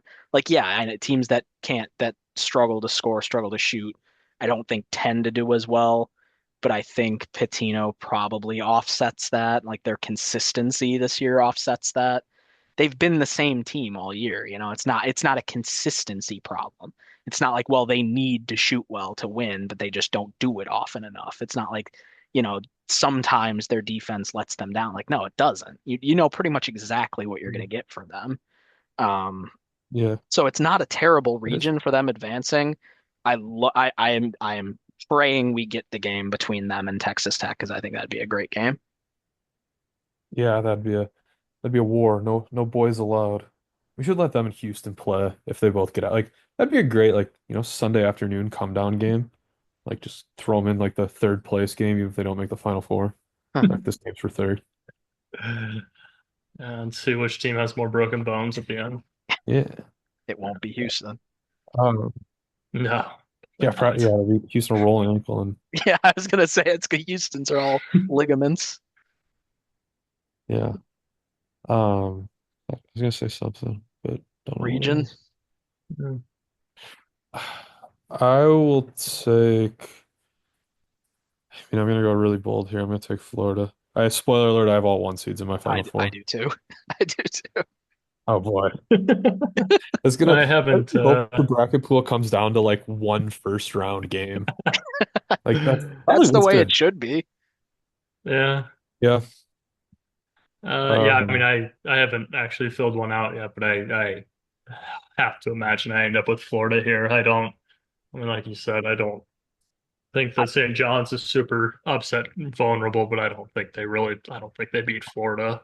honestly, like I don't Yeah. know. I was looking for a reason to pick against Florida in this region. Like it feels like it happens every year. It's a what you've seen rather than what your head tells you kind of thing. Like Florida's been playing like the best team probably for the last couple of weeks now. It just Yeah. feels like this happens every year. It's the team that goes on an absolute fucking tear, wins their conference tournament, and then they're out in the second round. Like I feel like that happens Hmm. every year. And I don't know. I was looking for a reason not to pick Florida and I didn't find one. Or they are Arizona of the past. Yeah, that's Oh that's the God. Shit. they're Now gonna I can't lose. pick them, They're gonna can lose in I? San Diego to TCU. Oh, that game broke me. Yeah. Oh God. I was gonna say I know I've talked about it to you, but like it still is incredible how close St. John's just is to being undefeated right now. Yeah, Like it's disgusting. couple bounces and they're just 34 and 0. I Yeah. tweeted it Yeah, too that and after the then game. It's like if they ever figure out Yeah. how to get a shooter in that program, like it's just fucking over. that's yeah, I mean Walter that's what Clayton. Yeah, that's what Dennis said to me yesterday.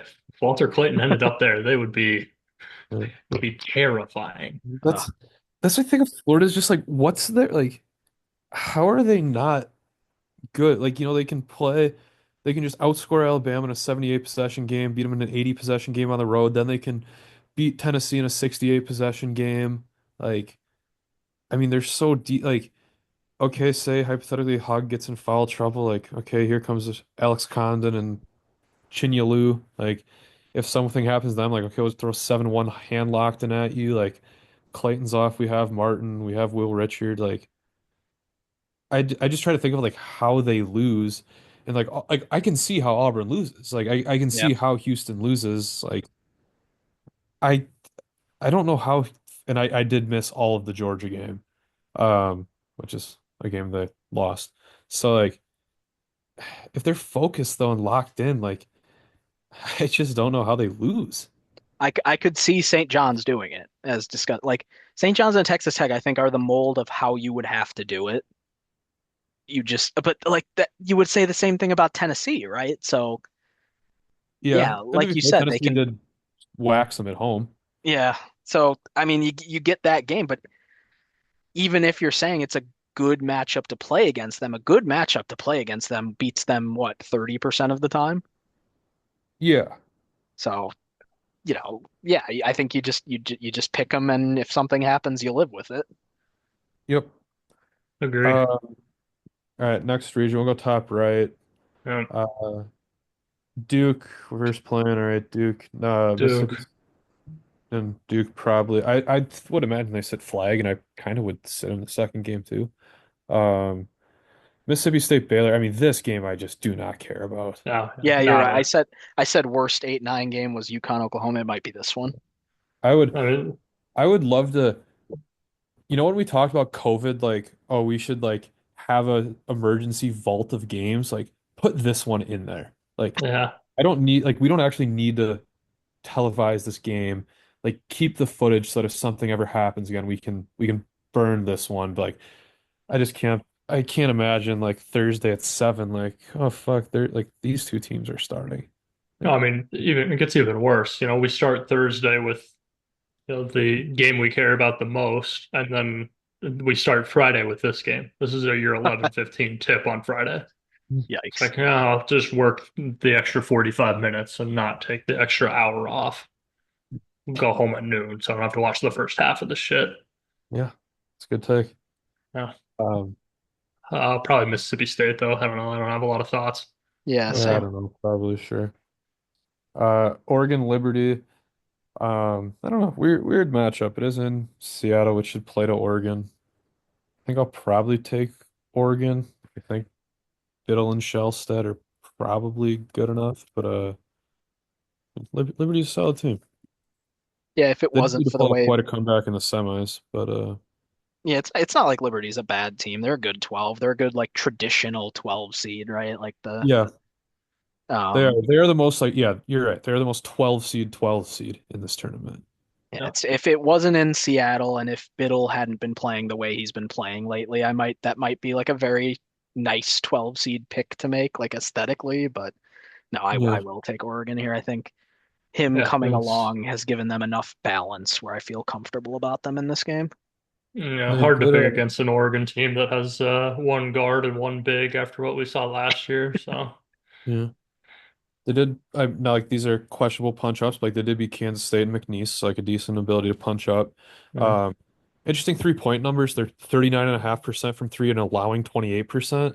Especially the 28%, it's do they play good 3-point defense? And I think the answer to that's yes, but also like there just probably is some variance in there. Like now they also shoot rank very high in 3-point attempt rate, very high in 3-point allowed rate, meaning they don't allow many threes. Um, so yeah, I mean it's a solid team all around.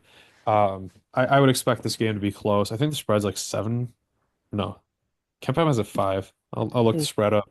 I'd say if it's 6.5, I think I'd take the dog. Yeah. I mean, it's Dana in March too. I think that gives them something. Like it's I sent it to you guys a couple weeks ago It that is he's seven just and a got half. the most wins in March Yeah, in the last decade Yeah. or something like It's that. ridiculous. Yeah. Yeah. yeah. I'll take Oregon and I'll take Liberty spread. Yeah, that's fair. You're behind that. Sure. Yeah. I mean, Bart has this at two. Jeez. Yeah. Um, Zona and Akron. I don't know. I mean, it'd be funny. You know what? Fuck it. I'm just gonna go back to the well, Akron. Back No to the analysis. Akron well or back to the just Back to auto the pick not against Arizona Arizona well. well?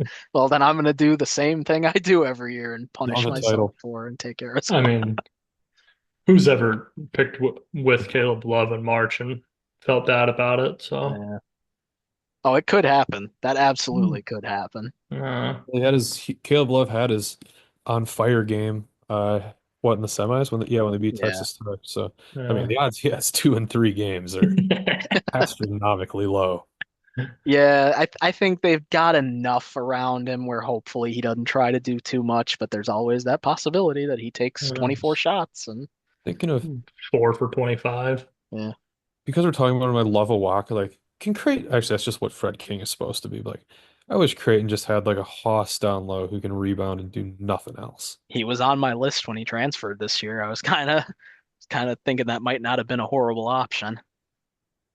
Yeah. Okay, so Chim has Arizona in the title. Yeah. Eagle 1 and I have him losing round one. I All actually right, do have BYU. Oregon beating them, but Yeah, I've give it a I'll learned minute. take over the Arizona in years. this game, though. Oh, lame. BYU, VCU. Tough matchup here. This is do we give BYU one last time? And I think the answer is yes. They've looked so good the last couple weeks. Like if you I watch them mean, play too, they're just so sound. Like they don't make the mistakes that I think gets teams bounced from the tournament to lower seeds. They shoot well from the free throw line. They've got multiple guys who can score on given days, but they're not reliant on a single one of them. They've because I think that was a little of the problem at the beginning of the year was it ran a little too much through Igor, but yeah, they've I think they've figured it out. I think it's a really dangerous team. okay. Agree. Yeah. I mean, I think ever since I dropped him in our aforementioned pool, they've been one of the better teams I've seen. I don't see how they lose this game. I mean, that game against Very Iowa good. State, the Big 12 tournament game against Iowa State, that was just pure hoops. Yeah. Yeah. Um, yeah, I'll take BYU, especially with the altitude factor. So altitude VCU factor. VCU's not bad. Like I'll say that No, for them. Like No, yeah. there's sixes I would have Shulga's really taken them good. against. Bama Seal's pretty good. There's sixes I would have taken them against. Yeah. Okay, Wisconsin, Montana.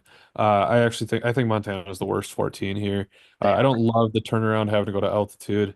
Um, I don't think Montana's good. I'll take Wisconsin here, and I think I'll take Wisconsin on the spread as well at 16 and a half. I'm Yeah. not concerned about this at all. Losing this, Montana is dominant. Montana's the highest luck factor team by a Yeah, comfortable margin in the field. Uh, they they pretty much are what their record says they are, the second best team in the Big Sky this year, but not very impressive in doing so. They don't really do anything special. Wisconsin is playing good ball this time of year. They have variable options. Again, they don't do a lot of the things that get teams bounced from the tournament. And for all that, that's why I'm picking Montana. you're taking them to beat my Badgers. Just the Wow. Fire up Grizz. Wow. man. No, I do Europe. this like just from a like how I do my bracket every year. If there's a team that I'm not gonna pick in the next round, that's like a 3 seed or something, I just might pick the team to beat them just to see if it happens. So Yeah, that's fine. spoiler alert, I picked BYU in the next round. Okay, I Yeah. think I did too. I think I'll take Wisconsin here and BYU in the next round. All That's right. kind of my thought. St. Mary's, Vandy. I like both these teams a lot. Like, just I rooted for them all year. Um, I mean, Vandy can shoot. St. Mary's, they're normally okay at shooting, but So I boy, was were they saying not coming off a recently. were they 0 for 16 or were they 1 for Yes. 15? I know the They're 0 two for teams 16. combined for a master class there in Yeah, and Vegas, actually, but St. Mary's can't shoot. I take it back. yeah, Mikey Lewis can. No one else really. Um, I think I'll take Vanderbilt. Take Vanderbilt here. I think they're going to be able to score more from three. Will be interesting to see what Saxon and who's the other one? It's not Jock Landale. Harry Wessels. Jack Landale's been gone for a while. Um, they should be able to do pretty well inside. Vanderbilt's not going to be able to get much of the rim, I think. Not that they particularly want it. Um, yeah, huh. Vanderbilt actually doesn't shoot well. Just feels like they do. Whatever. I'll take Vanderbilt. Yeah, I mean, this feels like it kind of feels like a true toss-up to me. I don't know. I took Mary's, but I do not feel particularly confident about it. It's a nice, I nice will. 10-7 game we got here. I was gonna say I'll go back and forth on this one, but it's definitely one that I'll be looking forward to watching. I would have rather they switched Arkansas and Vandy in these games, is what I'll say. So then you could root for both of them. Yeah, root for Vandy and St. Mary's. Vandy and St. Mary's, yeah. Yeah, Yeah, yeah. I agree with you. Yeah. Bama Bob Morris. Bama's not losing. no. Bama by a million. Yeah, Um, check the health of Grant Nelson. It doesn't matter for this game. It just would going forward. I think Bama's kind of a lock to make the Sweet 16 here. I think they got a very nice 7-10 draw. Agree. Um, yeah. I don't. all right, who do you like coming out of this region? I guess two of us have split. We're all ones. So, Yeah, I mean, This is a region I pray we get the 1-2 matchup because I love watching Bama play, and I mean, if Duke, if Cooper Flag is healthy, is awesome to watch too. I don't know. I've had Bama in pools. I've watched them a bunch this year. It's hard to pick against them, but then they also go out and give up a million points to different teams. I think I'll probably end up with Duke here. Just, I'm kind of out on Bama as like a top level team. I Like, am too, actually. I yeah, I'm I I mean, it's harsh to say that because I think they're just definitively the sixth best team out of the top six. that yeah, that's what I was gonna say. I don't think they're one of the top handful of teams, but I think they're who do you have as five? Tennessee. Okay, I'd have Texas Tech over them Okay, if they're yeah, healthy. that's not unfair.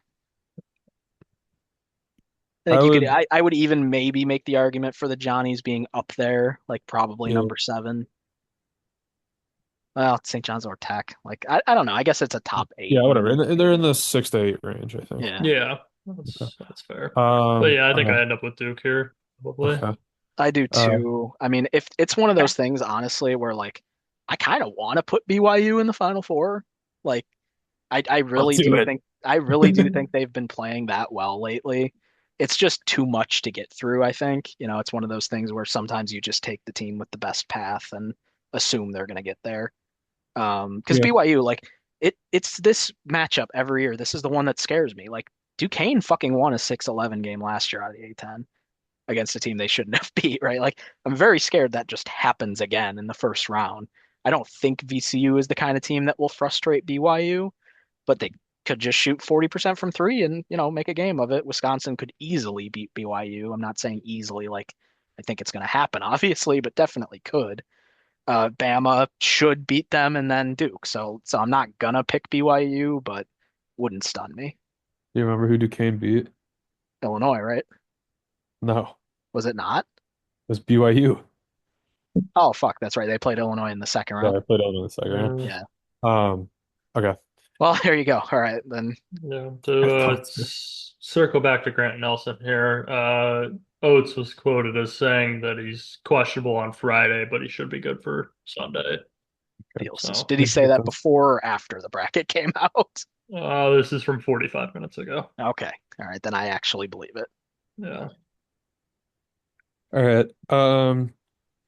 Houston, SIU, Edwardsville. Gonna take Houston. I don't know Houston by how. 2 million. If Yeah, Edwardsville goes over 50, I'll be surprised.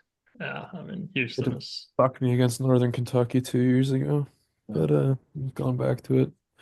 Okay, that's that. Gonzaga, Georgia, Gonzaga. I yeah, do like this Georgia team. I'd like to quick round of applause. Nice year, Georgia. You were fun. Yeah, good job. they You were nice were, to see. yeah, the one Reddit comment I saw this year hyping them up was kind of right. They were a Yeah, decent team. I wish yeah, they were playing UConn instead of Oklahoma. sure. Yes, agree. Yeah. Agree. Would be a All right, fun one to root for. all right. Pair of fun games. Clemson, McNeese. Ah, Yeah, I mean, I love this pod. This is what the tournament's all about right here. So these are going to be, Yeah. It no, feels it'll be like the great. games where everyone's going to pick the 12-13s, and then we'll just get Purdue Clemson in the second round. Yeah. So McNeese has not played a top one 150 team since December 14th. They scheduled hard in the non-con. They beat North Texas in a home game. Uh, they scheduled hard. They didn't beat anyone, but like they competed pretty well. Like they lost by 8 at Alabama when, now to be fair, Alabama shot like shit. Like McNeese also shot terribly. Lost by 4 to Yeah. Liberty on neutral, 7 to Santa Clara at home, 3 to Mississippi State semi away. So like I think they can punch up a little bit. Um, but it'll be interesting to see. Also, I'll be quiet for a minute here. Yeah, I've been against Clemson all year to my detriment in our pools. Um, so I'm sticking with it, I guess. Like I clearly Brunell is just a good coach, right? Because like I still don't really get what makes this Clemson team special, but they've managed, like the win against Duke isn't nothing, but it happens. They played again like a weak ACC schedule, but didn't have much trouble with it. Um, so it is what it is. I'm gonna pick McNeese because it's the tournament and these things happen. Clemson's the better team, but and I don't know. It'd be better if McNeese won, so I'm picking him. Yeah, I mean, I can't say I've watched, I don't know if I watched any Clemson this year. I tried to avoid the ACC for the most part. So I think, you know, I think there's been a lot of hype around McNeese recently. They got a manager that everybody likes, so people will be rooting for him. It would be fun to see him win here. I'll take him. Yeah, this is in Providence too, right? So you're gonna get some very Oh yeah. neutral crowds for these games, and that will always favor the lower seeded teams. Yeah, and these are the games that we get to watch right after our games. These are your Thursday afternoon. See, that's So we're gonna why have to you have to put on your smile regardless of what happens and enjoy these games while you yeah, can. if we can just win, what a day that will be. Ugh, Yeah.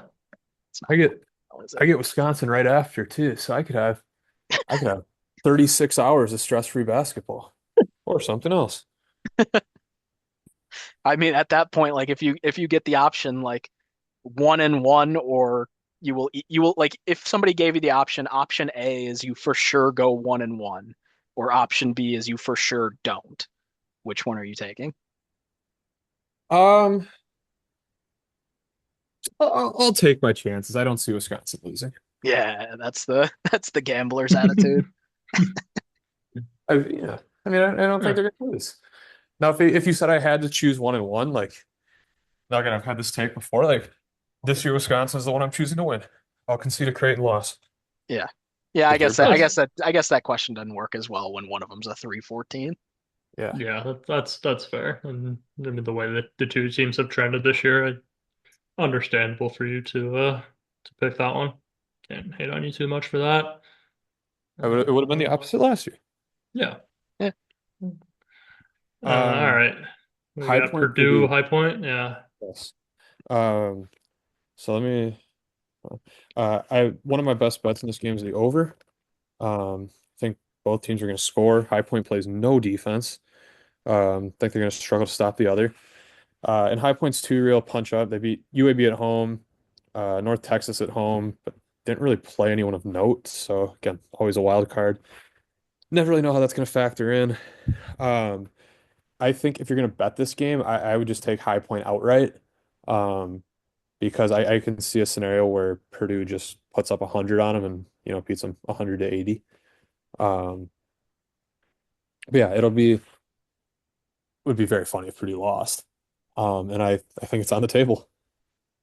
Yeah, it's such the Purdue. Like if you're a Purdue fan, you're looking at this game and just going, "What the fuck?" Right? Like it's all lining up for it to happen again. Like you said, High Point, total wild card, complete wild card. We know they're a good basketball team, and that's about it. They didn't reach the heights that I think most people thought they might this year. They kind of stayed in that, like, yeah, you're a good mid-major, but you didn't really take that next step metric wise. But they also didn't schedule in a way that maybe could have could have done that for him. So we don't really know what we're going to get. Kaufman Ren's going to get 30 probably. They could stop the red. Like this Purdue team isn't built the same way. Like Lawyer hasn't really. I don't know. It feels like an upset spot, but at the same time, you kind of wonder if some of that shit that must have been in their heads the past couple of years got erased with last year's run. So I'm gonna pick High Point just because it's fun, but I'm not sold on it. Yeah, I think if you're High Point, it's as good of matchups as you could hope for. Yeah, Like I think they would have really struggled with A&M. I don't think they could have handled Queen and Reese down low. Um, so I think from their perspective, you got to be happy with it. Um, and yeah, I mean, Purdue is of the top seeds. I think one of the most, they're one of the least athletic high seeds. Kaufman Run is obviously big and a good athlete, but like Smith doesn't necessarily worry you from an athleticism standpoint. Neither does Lawyer. Now again, they're both very good players. Um, but I'm with you. I'll take High Point, and if nothing else, could be really fucking funny. And I've watched so much of the FDU Purdue highlights and like that. There will never be a better hate watch than that game. Anyone else? Anything there? no, I'll take McNeese through to the 16. Okay. I'll say Clemson wins both. I don't remember what I said earlier, but I'll say Clemson gets through. Okay, Illinois against the winner of Texas Xavier. Um, I have no clue what to make of Illinois. I mean, it's just They they they shoot okay. suck, but they're awesome at the same time. I Yeah, don't. Like it's Elite such a Rebound would not be shocking at all. An Elite Eight yeah, appearance would not be shocking at all. yeah. Yeah. It's to me, it's the thing of I think it's going to completely depend on which opponent they get. If they get Texas, I think they're going to win by 30, and if they get Xavier, I think they're going to lose by 20. Really? I do. I like Xavier, I think plays the exact way that they're not going to do well with. Like it's kind of the same thing all year where they just will give up 90 to a team like that if they're shooting well at all. And Sure. Texas, I think, is kind of the opposite way where they'll just outscore them. Yeah. Yeah, that's fair. Um, I I kind of lean Xavier in that first matchup, but I don't know. I mean, they have the massive coaching edge, but I do like Texas's individual talent a lot. And if Mark is on, it won't shock me to see them win that game.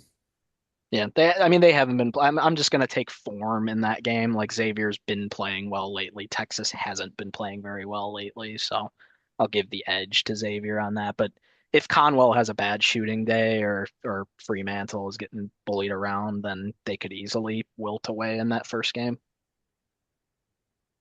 Yeah. Yeah. And then yeah, I mean I was kind of liking the way Illinois kind of put it together recently, granted against some not great competition, coming off of their um, super reasonable February game against Duke for some reason. But I think I'll take them in that game. Even with the loss against Maryland. Yeah, I'll literally wait to pick that game in the pool until Xavier Texas is finished, which I hate that you can do, by the way. I think you should just have to make your pick right away, but Yeah. whatever. They should be separate games. You should have to pick the first four games. I agree. But But you know what? If we allow that to happen, then that is, what's yep, adding yeah, four more games, So yeah, fair, fair. All Yeah. right. Kentucky, Troy. Uh, Kentucky's profile makes them susceptible to an upset to me. I don't think Troy is the team to do it. yep. Uh, I don't think they can punch up. Lost by 16 at Arkansas, 21 at Oregon, only by 20 to Houston, but they're down 62 to 31 and finished the game on an 11-0 run. Um, and I mean, there was still a point 0.3 PPP difference in that game. Now, again, Houston does that to everyone. Um, but I don't know. I kind of wanted to pick Troy here, just because I think Kentucky's extremely vulnerable, and that's part of why I say I think if Illinois wins the first game, they can go on a run. I just don't think Troy's the team to do it. Yeah, I agree. I wish Lipscomb was in this spot. I think that would be Well, if really Lipscomb was in fun. the spot, I would 100% be with you there. Yeah, I even Wilmington, I think to it. Well, Wilmington beat Kentucky. What was it last year? I think in November or something like that. So that would have been fun too. But Yeah. yeah, it's Kentucky. I think what they are is pretty clear. I think Pope is a much better coach than Calipari, much better suited for the tournament than him as well. So I think they'll be fine even with the pieces that they have, even with his struggle with BYU last year. Are they in Uh, the tournament? yeah, I do just give him credit for the way they put the team together this year, and I've kind of been saying that since the beginning of the year. Like I picked them as preseason top 10, and they finished the season as I think the number 11 overall seed. So quick pat on the back for that one to myself. Um, I don't know. They're dealing with injuries. Like, yeah, they absolutely do fit the profile of a team that could easily lose first round. I just don't think it would be Troy to do it. Yeah, agree there. Um, so I guess yeah, I'll take Kentucky. Two games left. UCLA, Utah State. I'm just gonna keep fading the Mountain West. The Utah State zone seemed very good, kind of that first half of the year, and the back half it clearly was not. They got waxed by New Mexico, lost at New Mexico, waxed by Boise, waxed by Colorado State twice. I'm just gonna fade the Mountain West. I'm gonna take UCLA. I don't really think UCLA is good, but I don't know. I think they have enough, and I think Bilodeau's probably too much inside.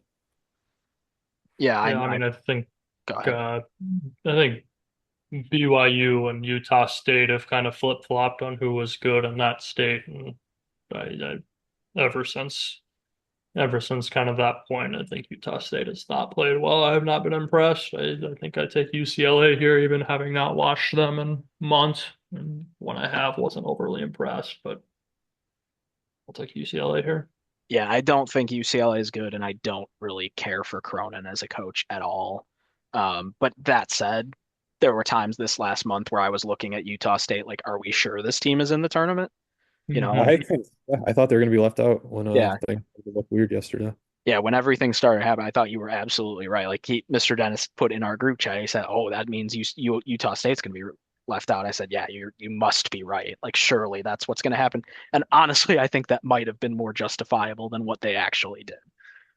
Yeah. Um, I don't think it's a great team, and they've been playing really poorly for the last month or so. Credit to them for finding a way to be this good this year because it shouldn't have happened. But they did what they seem to always do now and figure out a coach, figure out a roster to get them back in the tournament. So hats off to them. I tip the cap, and maybe they can just outfox Cronin and get through this game. But no, I'm not going to pick them. Yep. Final game, Tennessee Wofford. Wofford won't be able to score. No, Tennessee. yeah, Tennessee easily could see them losing a rock fight to UCLA though. If I think of a could top eight happen. loses, actually I think Michigan State also could lose. Though in Michigan, oh shit, and I have St. John's losing. All right, never mind. Yeah, it We'll put could. it. I mean, I like Tennessee to kind of waltz to the Elite Eight here. Illinois could give them a problem if they play them. I think they'd be fine against Kentucky. I don't think UCLA will pick them off. So I'm Tennessee to me has one of the easier routes, I think. Agree. I think this is where I finally go away from the 4-1 seeds, and I think I'd probably take Tennessee over Houston to get in to San Antonio here. I I'm couldn't. riding with Houston provided Roberts is fine, which Yeah, was not yeah.